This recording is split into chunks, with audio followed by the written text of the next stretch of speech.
إن الحمد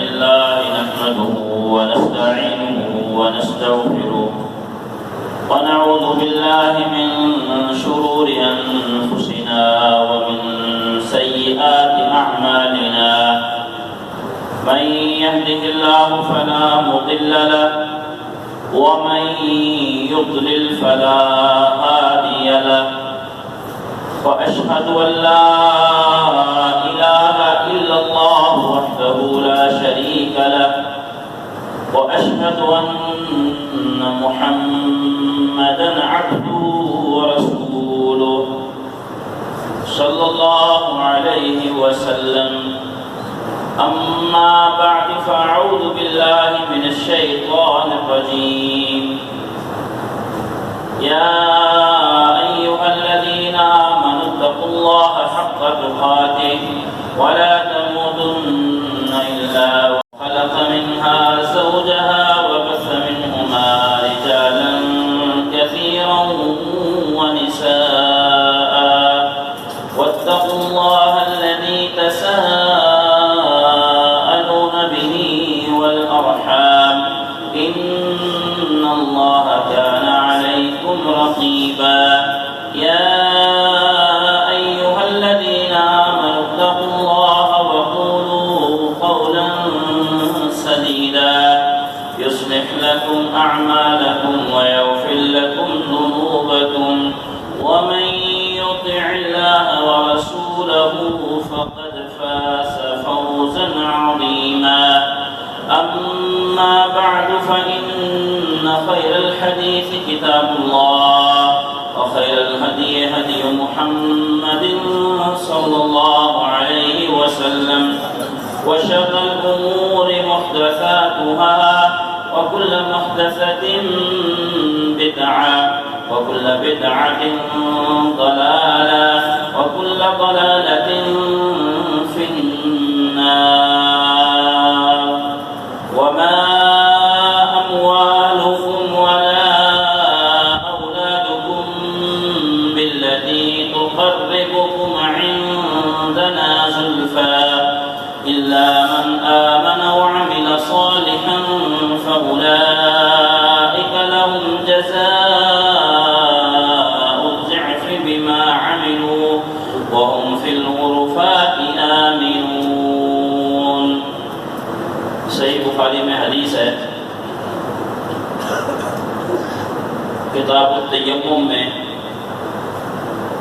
عائشہ رضی اللہ تعالی عنہ فرماتی ہیں کہ ہم رسول اللہ صلی اللہ علیہ وسلم کے ساتھ ایک سفر میں تھے. آپ علیہ السلام کی یہ سنت تھی کہ جب بھی سفر پر نکلتے تو اپنی بیویوں کے درمیان قرعہ اندازی کے ذریعے فیصلہ کیا کرتے تھے کہ کون سی بیوی میرے ساتھ جائے گی. تو اس سے یہ بات معلوم ہوتی ہے کہ بسا اوقات اگر فیصلہ کرنے میں کوئی دشواری ہو تو قرعہ اندازی کے ذریعے کیا ہوا فیصلہ بھی قابل اعتبار اور قابل قبول ہوتا ہے. ہر وقت نہیں، بسا اوقات جو ہے اس ترتیب کو بھی چلایا جا سکتا ہے، محفوظ رکھا جا سکتا ہے. اس سفر میں عائشہ رضی اللہ تعالی عنہا ساتھ تھی. وہ فرماتی ہیں کہ جب ہم بیدا ایک جگہ کا نام ہے، جیسے منڈیاں ہیں، جناب آباد ہے، تو بیدا ایک جگہ کا نام ہے، تو وہاں پر جب ہم پہنچے سفر کے دوران تو میرا جو ہے وہ ہاتھ جو ہے وہ گم ہو گیا، ہاتھ ٹوٹ کر کہیں گر گیا، پتہ نہیں لگا. تو میں نے رسول اللہ صلی اللہ علیہ وسلم کو کہا کہ میرا تو ہاتھ نہیں ہے. تو آپ علیہ السلام نے قافلے کو ٹھہرنے کا حکم دے دیا. یہ آج کل بھی آپ سن رہے ہیں، اس سے پہلے بھی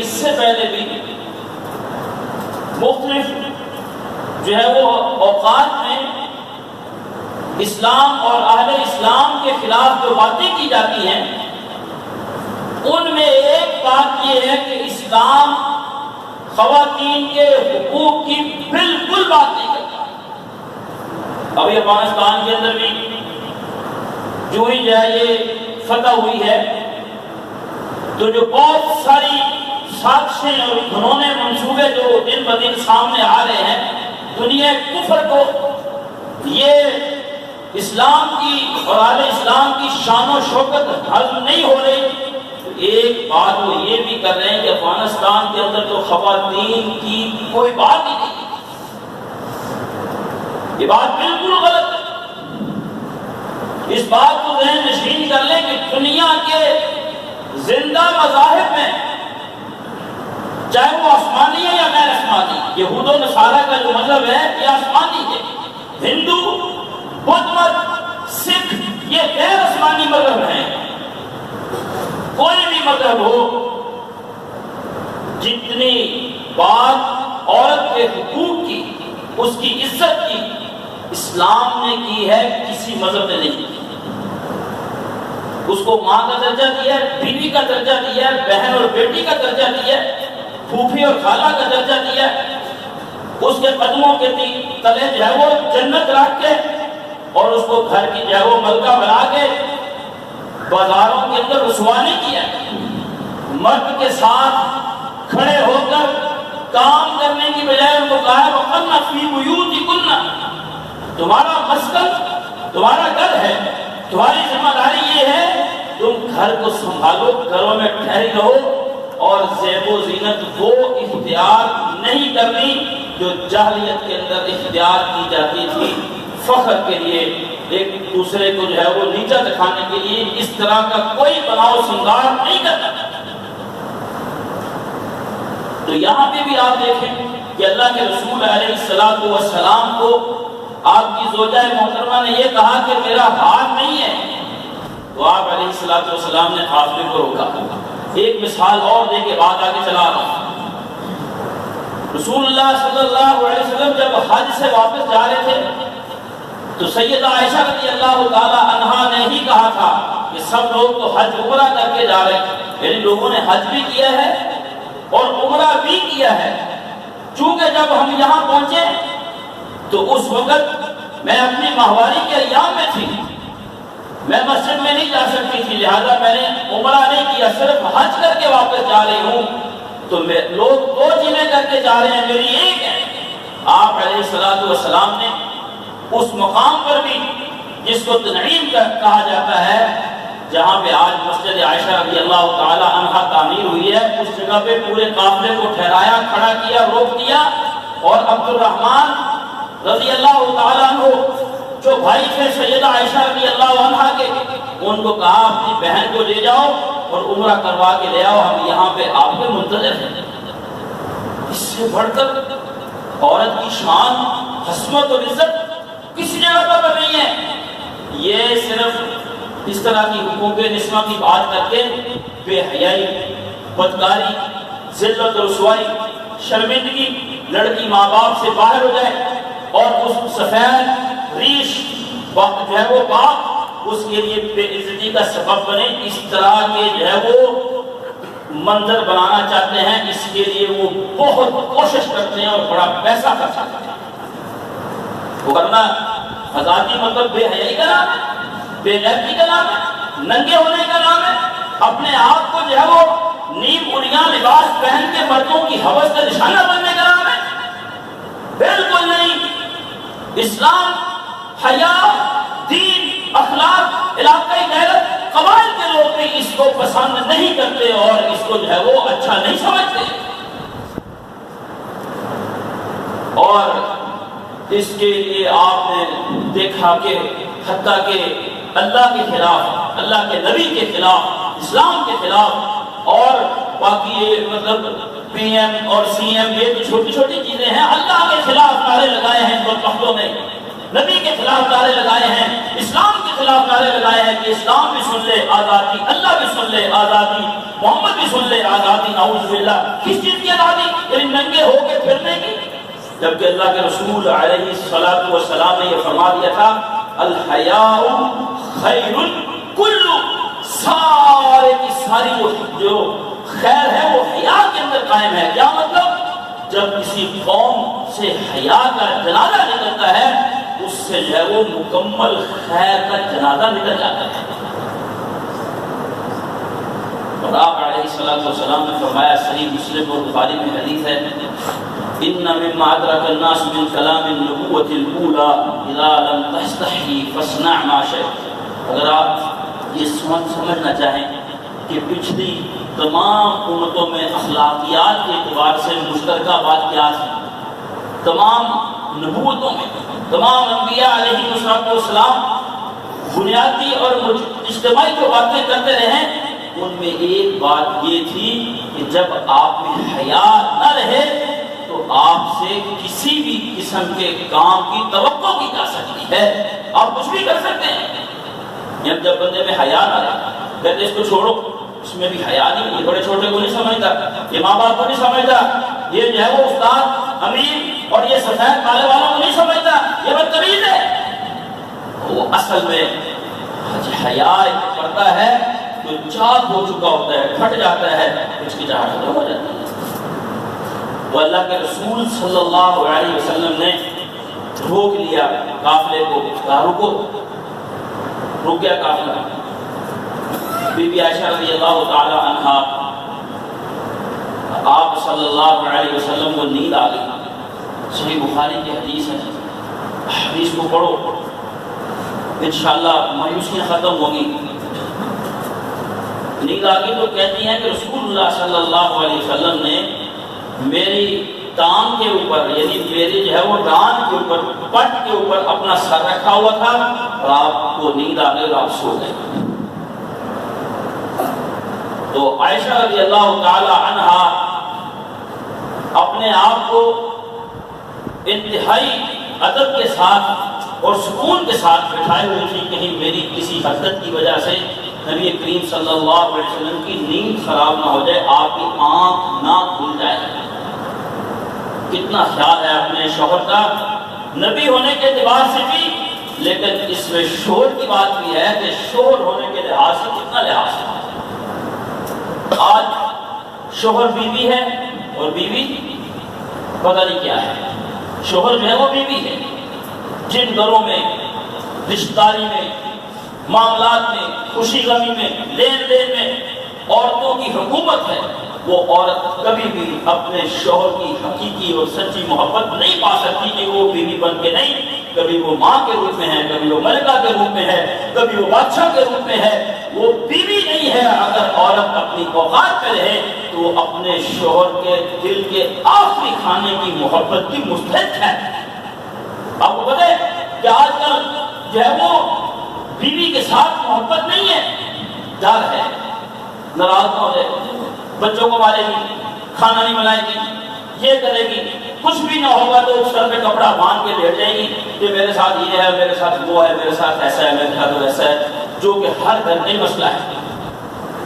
میرے عزیز بھائیو، خواتین کو اپنے گھروں سے، یعنی اپنی بیٹیوں کو گھروں سے رخصت کرتے وقت ان کو یہ بتا کے بھیجے کہ شوہر جو ہے وہ تمہارے جنت بھی ہے اور تمہاری جہنم بھی ہے، اس کو خوش رکھو گے تو رب کو خوش رکھو گی، اگر وہ ناراض ہے تو یہ تہجد کا سجدہ اور نفلی روزے اور قرآن کی تلاوتیں، کئی عورتوں کو یہ ذوق ہوتا ہے کہ میرا تو شوہر ہی ایسا ہے۔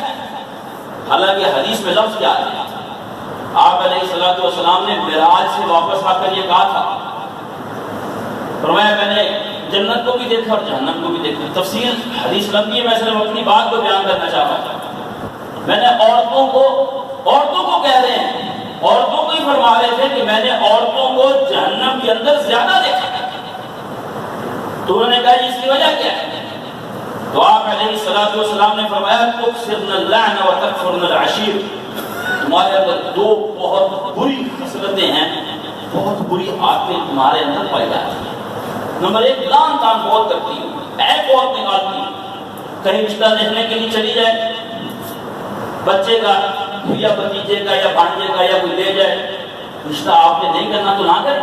ہر پورے محلے میں اس کی ناک ایسی تھی، اس کی آنکھیں ایسی تھی، فلاں ایسا تھا، فلاں ایسا تھا، یعنی عیب نکالتی ہو، لان تان کرتی ہو، اللہ تعالیٰ کی کاریگری پر تمہیں اعتراض ہے؟ یہ آنکھیں کو خود بنا دی، ناک، کان، خود بناتا ہے. جو چیز بندہ خود بناتا ہے اس کو بہت کم ڈسکس کرتے ہیں. وہ کردار ہے, وہ اخلاق ہے. اخلاق اللہ نے کسی کو اس طرح نہیں دیا. اخلاق اچھا برا انسان کے اختیار میں. کردار میں سچائی, دیانتداری, امانتداری, خوبصورتی, نرم کلام, یہ انسان کے اختیار میں ہے. بدتمیز ہو یا با اخلاق ہو, اس کو ڈسکس نہیں کرتے. سیرت کو ڈسکس نہیں کرتے, ہمیشہ صورت کی باتیں کرتے ہیں. بات تو سیرت کی, صورت تو بدلتی ہے وقت کے ساتھ ساتھ. اس کے اندر جو ہے وہ تبدیلی آتی ہے, جھریاں پڑتی ہیں, دانت چلے جاتے ہیں, بصیرت اور بصارت میں فرق آ جاتا ہے, سواد میں فرق آ جاتا ہے. بات تو یہ ہے کہ مرنے کے بعد بھی جو چیز زندہ رہتی ہے اس کو سیرت اور کردار کہا جاتا ہے. 3 باتیں کہتے ہیں بڑی مشہور ہیں. اگر انسان سے مال چلا جائے نا, مال نقصان ہو گیا, پلاٹ بڑی مشکل سے بنایا تھا, بک گیا. مکان بڑی مشکل سے, کاروبار سیٹ کیا تھا, اچانک چلا گیا, کوئی مسئلہ ہی بن گیا, تو یہ بھی بڑی بات ہے. لیکن جو ساری چیزوں کو سامنے رکھتے ہوئے بات سامنے آتی ہے کہ مال آنے جانے والی چیز ہے. روپیہ کل اس کے پاس تھا, آج وہ آپ کے پاس ہے, کل کسی کے پاس ہو سکتا ہے. تو سمجھ لو آپ کو کوئی نقصان نہیں ہوا. اس کے پیچھے اپنے آپ کو پریشان نہ رکھا کریں کہ میرا سے پلاٹ نکل گیا, میرا سے فلاں دکان نکل گئی, میرا مکان بک گیا. پھر اس طرح کرنے سے کبھی آ جاتا ہے. لیکن جو موجود زندگی ہے اس کو بھی جو ہے وہ جہنم اور عذاب, باقیوں کو بھی پریشان اور مایوس, اور آنے والے ایام میں بھی ہم پریشان رہ کے لطف اندوز نہیں ہو سکتے. کوئی جو ہے اس سے فائدہ اٹھائیں. صحت ہے یا مال ہے یا اولاد یا بیوی, جو نہیں ہے اس نے پتہ نہیں ملنا ہے کہ نہیں ملنا, لیکن اس کو دماغ میں رکھ کے جو موجود ہے اس کا بھی وقت گواریں. تو پیسہ اگر چلا جائے تو سمجھ لو کچھ نہیں کیا. لیکن یورپ نے, مغرب نے, دنیا کفر نے ہمارا اینگل زاویہ چینج کیا. انہوں نے کیا, اگر آپ کے پاس پیسہ نہیں ہے تو کچھ بھی نہیں ہے. اگر آپ پیسے دار ہیں تو سب عیب بڑھ جائیں گے, اور ہم سب تقریباً ان کے اس فلسفے کو مان گئے, قائل ہو گئے. ہم نے سمجھا اگر پیسہ نہیں ہے, مکان اچھا نہیں ہے تو یہ عیب ہے. اس عیب کو دور کرنے کے لیے اگر ہمیں بے دین بھی ہونا پڑا ہے, لبرل ہونا پڑا ہے, ملحد ہونا پڑا ہے, تو ہم نے اس کی بھی پرواہ نہیں کی. آپ سمجھ لیں کہ اسلام کا بنیادی فلسفہ اور اینگل آج بھی داروں کے دماغ میں بھی پورا نہیں ہے. یہ ایک کنسیپٹ کلیئر ہونے سے کتنی مصیبتوں سے انسان کو نجات ملتی ہے کہ دنیا کا مال, پیسہ یہ دنیا کی چیز نہیں, یہ میرا مقصد نہیں ہے. رسول اللہ صلی اللہ علیہ وسلم نے فرمایا کہ جس بندے کا مقصد دنیا ہو, دنیا کمانا, بنانا, اس کو ترقی کرنا, تو اس کو 3 مصیبتیں آتی ہیں. نمبر 1, اللہ رب العالمین فقیری کو, تنگ دستی کو, پریشانی کو اس کی آنکھوں میں سمو دیتے. اس کو ہر وقت فقر ہی نظر آتا ہے. سب کچھ ہونے کے باوجود یہ ڈرتا ہی رہتا ہے کہ پتہ نہیں کب یہ ضائع ہو جائے گا, کب کچھ سے چھٹ جائے گا, کب چلا جائے گا. فقر اور فقیری میں اللہ تعالیٰ اس کو مبتلا کرتا ہے. جعل اللہ فقرہ بین عینیہ. اور دوسرے نمبر پہ دنیا جو ہے, دنیا وہ بھی اس کے پاس اتنی ہی آنی ہے جتنی اللہ تعالیٰ نے اس کے مقدر میں رکھی ہے. زیادہ آج تک جھوٹ سے, فراڈ سے, 2 نمبری سے کوئی نہیں کر سکا. یہ لوگ سمجھتے ہیں شیطان کی پھیلائی ہوئی یہ بات ہو سکتی ہے. اس کی سوچ فکر کو ہم اپنے عمل سے پروان چڑھا رہے ہیں, لیکن یہ 2 نمبری اور جھوٹ سے زیادہ نہیں ہو جاتا. وہ اس کے مقدر میں تھا. شیطان نے اس کے دماغ کو اتنا جھگڑا ہے کہ اس کو سمجھایا گیا اگر تو سچ بولے گا, سین کرے گا تو سب چلا جائے گا. تو تیسری جو اس کے اوپر مشکل آتی ہے دنیا کو اپنا مقصد بنانے کی وجہ سے, وہ یہ ہے کہ اللہ تعالیٰ انسان کے سارے معاملات بکھیر دیتا ہے. اس کی یعنی ایک معاملہ سلجھاتا ہے تو 2 اور الجھ جاتے ہیں, ان 2 کے پیچھے جاتا ہے تو پیچھے 4 اور خراب ہو جاتے ہیں. دنیا دار جب بھی آپ کو ملے گا کہے گا یہ بھائی جو لوگ پہلے گزر گئے، جو ان کے بعد جو موجود ہیں، کیا ان کے جس سینے میں دل نہیں ہے، ان کی اولاد نہیں ہے، ان کی خوشی کمی نہیں، سب کچھ ہے۔ جو بندہ اپنا غم آخرت کا غم بناتا ہے، اللہ اس کے دل کو غنی کرتا ہے، اس کے معاملات کو سمیٹ لیتا ہے، اور دنیا بھی اس کے پاس ذلیل و رسوا کراتی ہے۔ یہ تو وعدہ ہے، یہ وعدہ ہے اللہ کے رسول صلی اللہ علیہ وسلم کا، اور اللہ کے رسول اللہ صلی اللہ علیہ وسلم کے جو وعدے ہیں وہ اپنی طرف سے نہیں ہیں۔ تو پہلے نمبر پہ مال، کہتے ہیں اگر مال چلا جائے تو کوئی ایسی بات نہیں۔ نمبر 2، اگر صحت چلی جائے، ڈاؤن ہو گئی صحت، کوئی جو ہے وہ بلڈ پریشر کا مریض ہو گیا، کوئی جسم کا حصہ کمزور ہو گیا، تو وہ سمجھ لے کہ مجھ سے کچھ نہ کچھ چلا گیا ہے، کوئی نہ کوئی چیز مجھ سے چلی گئی ہے۔ لیکن یہاں پہ بھی اس کو سمجھنا چاہیے کہ اس صحت کے لحاظ سے بھی اسی دنیا میں، اسی زمین کے اوپر کئی لوگ ایسے ہیں جو مجھ سے بھی کمزور ہیں۔ میں تو اپنے آپ کھا سکتا ہوں، ان کو کوئی کھلاتا ہے، میں اپنے آپ واش روم چلا جاتا ہوں، ان کو کوئی لے کے جاتا ہے۔ پھر بھی رب کا شکریہ ادا کرنے کی جو ہے وہ توفیق مل جائے گی اپنے سے نیچے لوگوں کو دیکھنے کی وجہ سے۔ یہ ایک غلطی انسان سے جب ہوتی ہے تو وہ بے شمار غلطیاں کرتا ہے کہ وہ اپنے سے اوپر دیکھ لیتا ہے دنیا کے لحاظ سے، بس پھر غلطیوں پہ انبار لگ جاتے ہیں۔ اس کے فیصلے بھی غلط، اس کی نگاہ بھی غلط، اس کا سننا بھی غلط، اس کے جو ہے وہ اقوال و افعال بھی غلط ہونا شروع ہو جاتے ہیں، صرف اس ایک غلطی کی وجہ سے کہ اس نے اپنے سے اوپر دیکھ لیا دنیا کے لحاظ سے۔ اور تیسری اور آخری بات کیا ہے، اگر کردار ہی چلا گیا بندے سے، اگر اس کی جو ہے وہ نیک نامی چلی گئی، لوگوں میں مشہور ہے یہ بددیانت ہے، یہ بدعہدی کرتا ہے، اس کو ہم گالی نہیں سمجھتے؟ کہتے اس نے مجھے ماں کی گالی دی، بہن کی گالی دی، اس نے میرے باپ کو برا کہا۔ اگر میرے اور آپ کے بارے میں یہ بات مشہور ہے، یہ بدعہد ہے، یہ گالی نہیں۔ رسول اللہ صلی اللہ علیہ وسلم نے یہ کہ کیسا دماغ ہے ہمارا، فرمایا لا دین لمن لا عہد لہ ولا ایمان لمن لا امانۃ لہ۔ سیدنا عبداللہ بن عمر رضی اللہ عنہما بیان فرماتے ہیں، نبی کائنات علیہ الصلوۃ والسلام نے ہمیں جو خطبات ارشاد فرمائے، کم ہی کوئی خطبہ آپ نے ختم کیا ہوگا، کوئی درس، کوئی نصیحت، کوئی بات، مگر یہ جملہ اور کلمات آپ نے ہر دفعہ دہرائے۔ کیا دہراتے تھے کہ لا دین لمن لا عہد لہ، جس کا عہد نہیں، اس کے دین کا کوئی اعتبار نہیں، اس کا دین اللہ کے ہم پر نہیں ہے، اور جس کے اندر امانت داری نہیں ہے، اس کا کوئی ایمان نہیں۔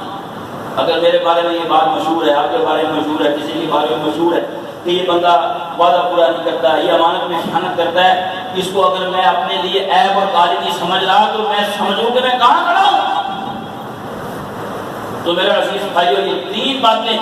نمبر 1، اگر مال چلا جائے تو پریشان نہ ہو، آ جائے گا، مقدر میں جو لکھا ہے وہ نہیں جائے گا، اور جو مقدر میں نہیں ہے وہ کوئی لا نہیں سکتا۔ نمبر 2، اگر صحت چلی گئی تو کچھ نہ کچھ چلا گیا، لیکن اگر کردار ہی چلا گیا، اگر جو ہے وہ آپ کے پاس سے جو ہے وہ عمل کی توفیق چلی گئی، آپ غلط راہ پہ چل پڑے، تو سمجھ لو سب کچھ ہی چلا گیا۔ نبی کریم صلی اللہ علیہ وآلہ وسلم نے خواتین کو کہا کہ تمہارے اندر 2 خرابیاں ہیں جس کی وجہ سے میں نے جہنم کے اندر تمہیں زیادہ دیکھا ہے۔ ایک پہلی بات کیا ہے، تکثرن اللعنہ، تم لعنت بہت کرتی ہو، چھوڑتی نہیں کسی کو۔ یقین کرے، عورت جو ہے وہ عورت کے ساتھ بیٹھ جائے اور خاموش ہو، وہ کیا اس کو کوئی تسبیح پڑھا رہی ہوتی ہے، یا یہ غیبتیں کر رہی ہوتی ہے، یا کبھی چغلیاں کر رہی ہوتی ہے، یا پھر دونوں سے ہٹ کر بہتان بات کر الزام تراشی سے جو ہے وہ اپنی مجلس کو گرم کر رہی ہوتی ہے، اور کچھ بھی نہیں ہے۔ اور دوسری فرمایا تمہارے اندر خرابی کیا، وَتَكْفُرْنَ الْعَشِيرَ، تم جو ہے وہ اپنے شوہروں کی ناشکری زیادہ کرتی ہے۔ اب آپ دیکھیں عورتیں کیا کہتی ہیں کہ میرا شوہر ایسا ہے، اس کے ذریعہ خرابی ہے، یہ برائی ہے، یہ برائی۔ ایک عورت دوسرے عورت کے پاس لازمی اپنے شوہر کی برائیاں بیان کرتی ہے، لیکن جو مرد ہوتا ہے اس کو اللہ رب العالمین نے بڑا حوصلہ دیا ہوتا ہے، مرد تو چاہتا ہی ہے کہ میرا گھر بسے۔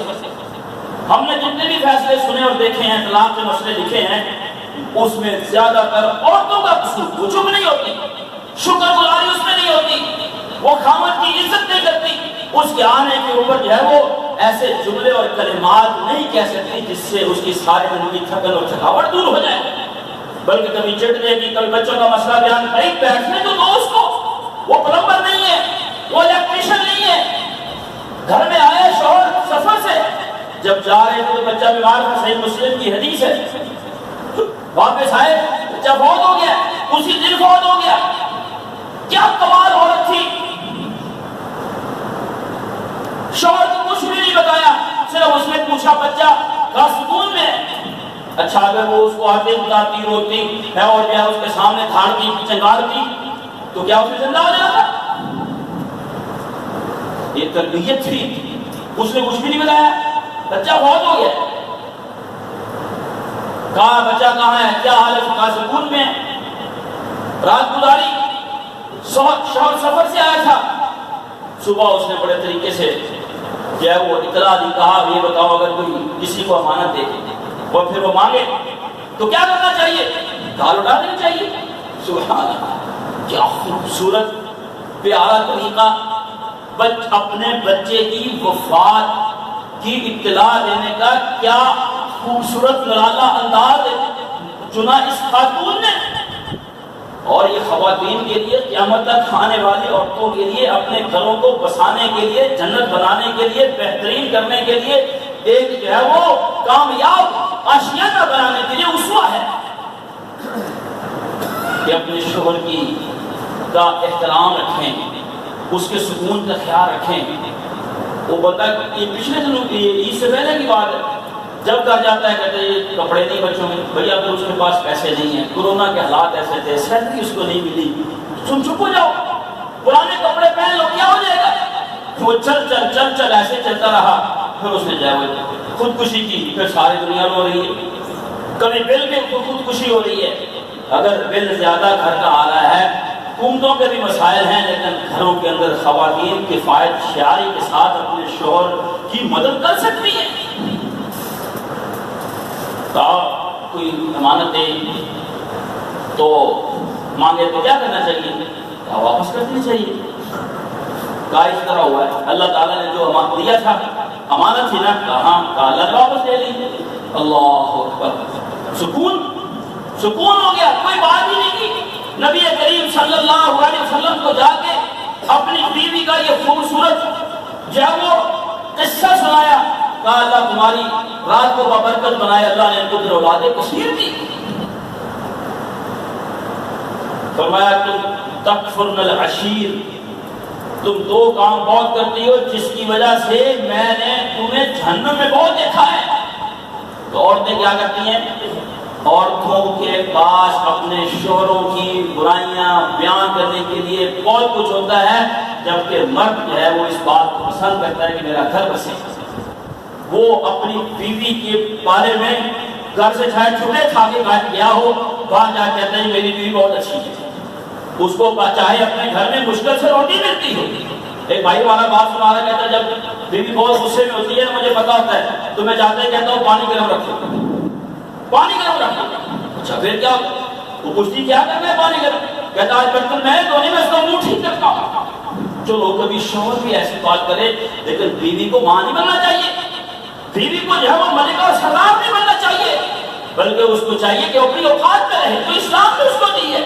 یہ اسلام نے جو بیوی کی شوہر کی تابعداری فرما برداری مقرر کرتے وقت یہاں تک کہہ دیا کہ اگر مخلوقات میں سے کسی کو سجدہ جائز ہوتا تو رسول اللہ صلی اللہ علیہ وسلم کی یہ خواہش مبارک تھی کہ میرا دل کرتا ہے لأمرت المرأة ان تسجد لزوجها، تو میں بیوی کو حکم دے دیتا کہ وہ اپنے شوہر کو سجدہ کیا ہے۔ اور یہاں پہ تو حالت ہی الٹ ہے، اب وہ سو جائے تو ٹن شروع ہو جاتی ہے، فلاں چیز نہیں ہے، فلاں چیز نہیں ہے، ساری رات کام کر کے آیا۔ اللہ کے رسول صلی اللہ علیہ وسلم کی آنکھ لگ گئی، سیدہ عائشہ رضی اللہ تعالیٰ نے ہل نہیں رہی۔ یہ اسوہ ہے سیدہ کی باتیں کرنے والوں، سیدہ کو اپنی امی سمجھنے والوں، سیدہ کائنات ابو بکر صدیق رضی اللہ عنہ کی بیٹی کیا اپنے شوہر کے آرام میں خلل نہیں آنے دے رہی؟ اب لوگ اکٹھے ہو بچھا رہے تو یہ عائشہ نے یہ کیا کیا رضی اللہ عنہ، ایک تو یہاں پہ رسول اللہ صلی اللہ علیہ وسلم کو روکا ہے جہاں پہ پانی نہیں، یعنی اس جگہ پہ پانی نہیں، اور لوگوں کے پاس بھی پانی ختم ہو چکا ہے، نماز کا وقت ہے، کیا کریں؟ اب کیا کریں گے؟ تو انہوں نے کیا کیا؟ انہوں نے جا کے باپ کو شکایت لگائی۔ تو یہ بات ذہن میں رکھو، ادھر ادھر باتیں کرنے کی بجائے اگر گھر میں کوئی مسئلہ ہے، لڑکی چاہے عمر کے 60ویں سال میں بھی پہنچ چکی ہے، عورت بن چکی ہے، اس کا باپ زندہ ہے، اگر اس کی کوئی ناچاکی ہے، اگر کوئی نافرمانی ہے، اگر فرما برداری میں کوئی نقص ہے، تو سب سے زیادہ حقدار اس کا باپ ہے، اس کو کہا جائے۔ اور یہ رشتہ کبھی ختم نہیں ہوتا، رشتہ جو ہم بناتے ہیں وہ ختم ہو سکتا ہے۔ یعنی شوہر کا رشتہ اجنبی انسان اتنا قریب ہو جاتا ہے کہ دنیا میں اس سے قریب انسان کوئی نہیں۔ ایک عورت کے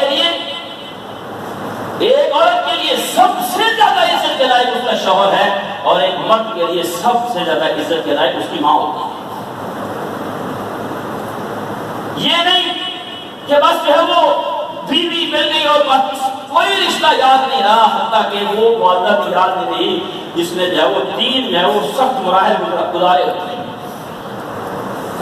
تو ابو بکر صدیق رضی اللہ تعالیٰ کو شکایت لا گئی، کہا یہ دیکھو کیا ہو رہا ہے۔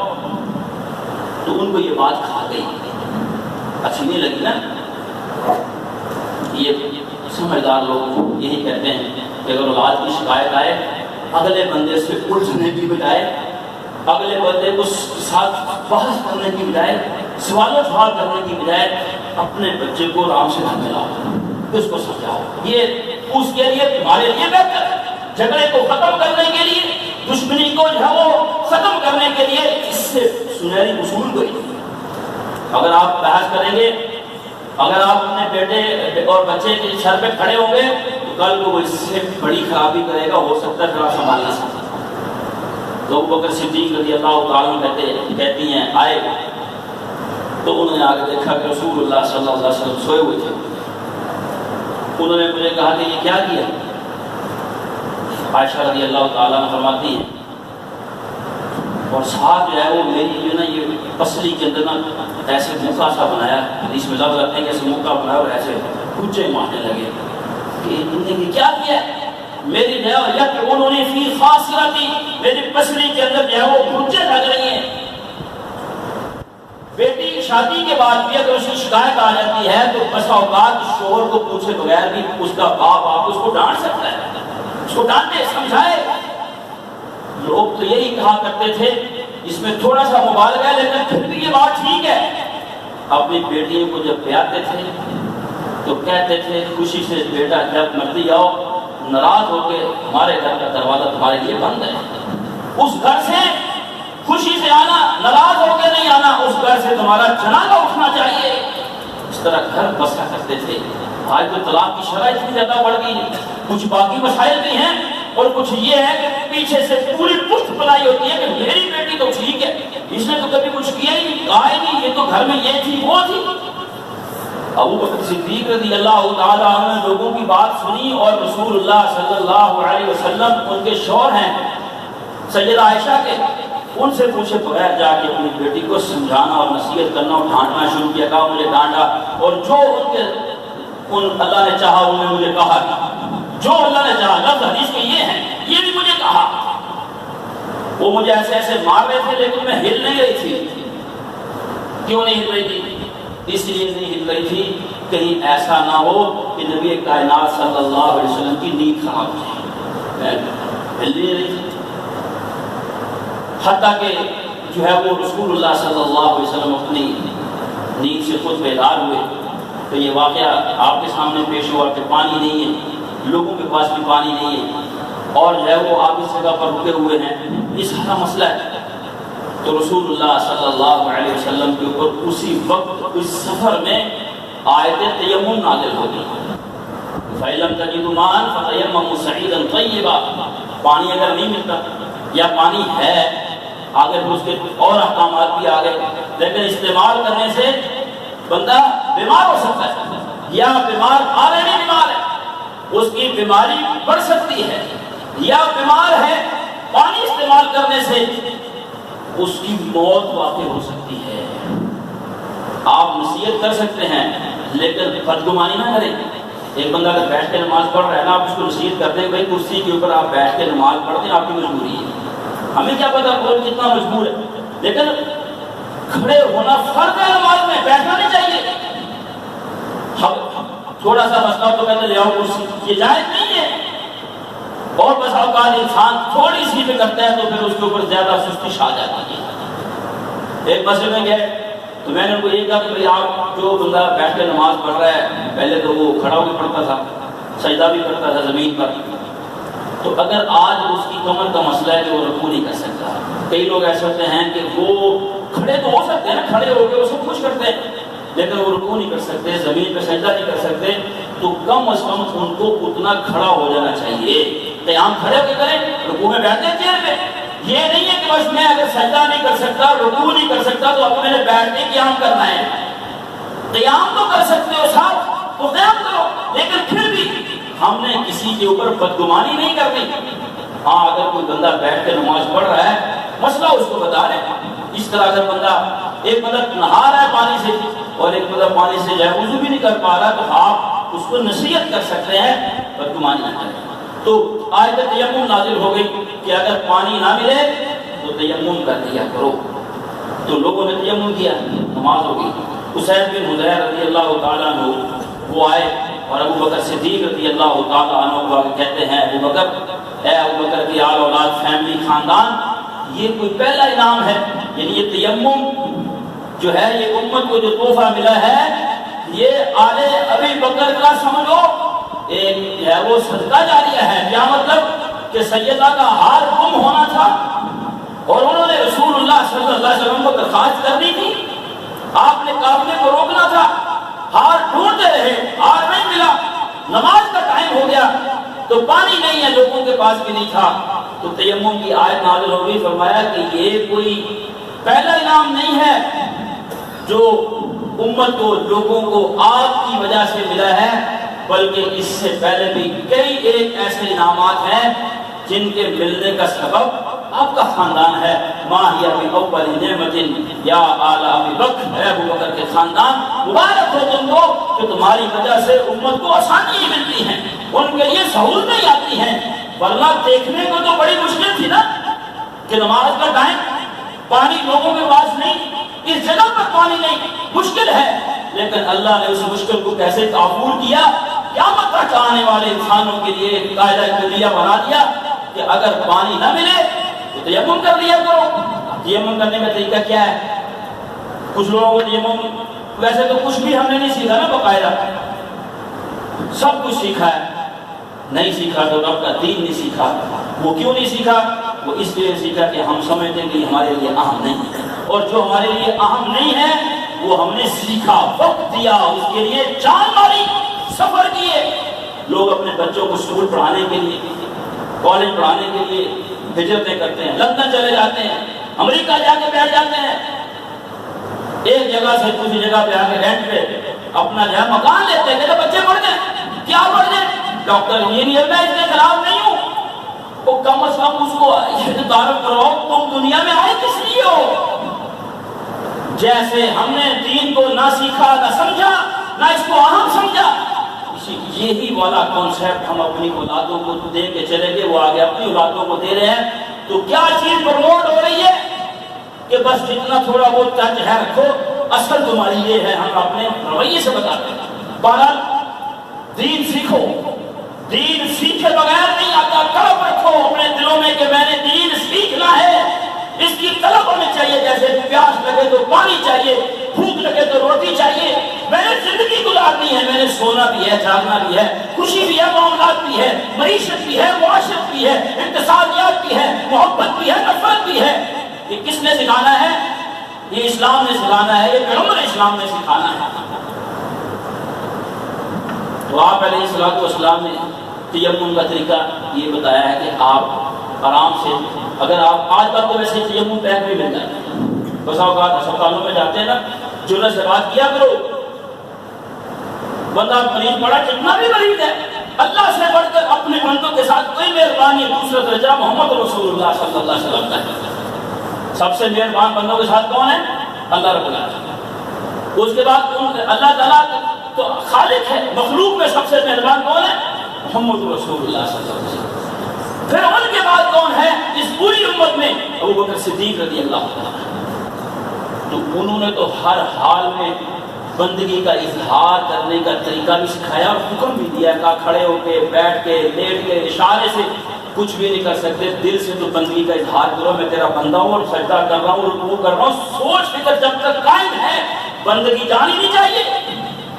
اسپتال بندہ بیمار ہے نا، ہم جاتے ہیں او بھائی صلی اللہ علیہ وسلم پڑھو، لا پاسا ظہور پڑھو، سورۃ فاتحہ پڑھ کے دم کرو، اس کو نماز کی نصیحت کر دو۔ لوگوں کو غصہ ضرور آتا ہے، آنے کو غصہ چھوڑو۔ اگر جو ہے وہ تیمم بیگ نہیں ہے تو یہ دیوار سے بھی ہو جائے، ہلکا سا اس کو ٹچ کریں، دایاں ہاتھ بائیں ہاتھ پہ، یہ بس یہ جو ہے کلائی، کچھ لوگ یہاں تک پھیر رہے ہوتے ہیں کونیوں تک، یہ کونیوں تک کچھ بھی نہیں ہے، دایاں ہاتھ بائیں پہ اور بایاں دائیں پہ۔ اگر مٹی زیادہ لگی ہے تو اس کو ہلکا سا ایسے جھاڑ بھی سکتے ہیں، اس کے بعد جو ہے یہ اپنے چہرے پر پھیرتے ہیں۔ دوسرا طریقہ کیا ہے پہلے چہرے پر پھیر لیں، پھر دایاں ہاتھ بائیں پہ اور بایاں دائیں پہ۔ تو ایک بندے کو میں نے تیمم کرتے دیکھا ہے کہ وہ ایسے کرتا تھا، ایسے ایسے کر رہا تھا، منہ میں پھیر رہا تھا اور پھر جو ہے پتہ نہیں کیا کچھ کر رہا تھا۔ کیوں دین نہیں سیکھا؟ تو آئے تو تیمم نازل ہو گئی۔ پھر اس کے بعد سیدہ فرماتی رضی اللہ عنہ، ہم جس اونٹ پر سوار تھے، جب سارے لوگ وقت گزر گیا، نماز ہو گئی، یہ سارا قصہ واقعہ کی شکایتیں بھی لگ گئی۔ جب ہم نے اس اونٹ کو اٹھایا جس اونٹ پہ ہم سوار تھے، تو ہار اس کے نیچے پڑا ہوا تھا، ہار اس کے نیچے پڑا ہوا تھا، پتہ ہی نہیں کسی کو۔ اور جو یہ کہتا ہے کہ نبی کو یہ پتا تھا، نبی کو وہ پتا تھا، نبی کو سب پتا تھا، نبی کو اگلا پتا تھا، پچھلا پتا تھا، تیرے دل کا پتا تھا، تیری صبح کا پتا، ان کو تو یہ نہیں پتا لگا کہ میں نے سارے، کیا اللہ کے نبی علیہ السلام اس طرح کا مذاق کر رہے تھے؟ نعوذ باللہ، استغفر اللہ، معاذ اللہ، کہ قافلہ روکا ہوا ہے، مشکل میں پڑے ہوئے، ہار ڈھونڈنے میں لگائے، اور ہار اونٹ کے نیچے، اور اونٹ کسی اور کا نہیں، اونٹ بھی وہ جس کے اوپر رسول اللہ صلی اللہ علیہ وسلم اور سیدہ سوار ہوتے۔ کہا اس اونٹ پہ تو جب اٹھایا تو ہار اس کے نیچے پڑا۔ تو میرے عزیز بھائیو، اس حدیث مبارک سے بہت ساری باتیں معلوم ہوتی ہیں۔ میں نے اس کے درمیان ان باتوں کی طرف اشارہ کیا ہے کہ ماں باپ کو چاہیے کہ جب اپنی بچیوں کے متعلق کوئی معاملہ سلسلہ، چاہے وہ شادی شدہ بھی ہوں، بچوں کے متعلق مسئلہ آئے تو ان کو سمجھائیں، ان کو نصیحت کریں، ان کا خیال رکھیں، ان کے گھر کو اگر جو ہے وہ اجڑنے سے بچانا ہے تو اپنے آپ پر کنٹرول رکھنا ہے، انشاءاللہ گھر بھی بچ جائے گا اور جو وقتی مشکل ہے وہ بھی دور ہو جائے گی۔ اللہ تعالیٰ سے دعا ہے مجھے اور آپ کو دین اسلام کو سمجھنے کی اور اس پر عمل پیرا ہونے کی توفیق عطا فرمائے۔ سبحانک اللہم و بحمدک، اشہد ان لا الہ الا انت